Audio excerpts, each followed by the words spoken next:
మీరు రన్ చేసేటప్పుడు సడన్గా ఇలా పడిపోవడం కానీ సడన్గా అలా కూర్చోవడం కానీ చేయొద్దండి. దీనివల్ల ఎలాంటి డిసడ్వాంటేజ్ ఉంటాయో చెప్తా వినండి.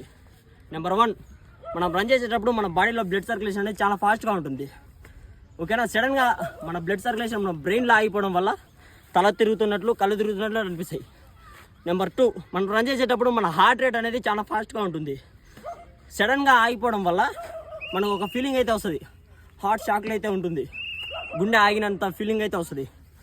నెంబర్ 3, మనం ఫాస్ట్ రన్ చేస్తే సడన్గా ఆగిపోవడం వల్ల లెగ్ మజిల్ అనేది రిలాక్స్ అవుద్ది. సడన్గా అలా రిలాక్స్ అవ్వడం వల్ల మనకు లాక్టిక్ యాసిడ్ రిలీజ్ అయ్యేసి కొన్ని ఏరియాలలో లెగ్ ఏరియాలలో పెయిన్స్ అయితే తీస్తాయి. నెంబర్ 4, మనం రన్ చేసేటప్పుడు మన కాళ్ళల్లో బ్లడ్ అనేది ఎక్కువగా ఉంటుంది. సడన్గా ఆగిపోవడం వల్ల ఆ బ్లడ్ అనేది మన లెగ్స్లోనే నిలిచిపోద్ది. ఓకేనా? ఇలా అవ్వకుండా ఉండాలంటే మీరు రన్ కంప్లీట్ అయిపోయిన వెంటనే 2 or 3 minutes స్లో రన్ కానీ స్లో జాగ్ కానీ చేయాలి. ఓకేనా? తర్వాత కూల్ అయ్యాక స్లో వాక్ చేయండి. తర్వాత నీట్గా స్ట్రెచింగ్ చేసుకోండి. బాడీ మొత్తం స్ట్రెచింగ్ చేసుకుంటానే ఆడికి వర్కౌట్ ఫినిష్ చేసుకోండి. ఓకేనా? ఇది ఫాలో అవ్వండి, కంపల్సరీ రిజల్ట్ ఉంటుంది. ఓకేనా? జై హింద్.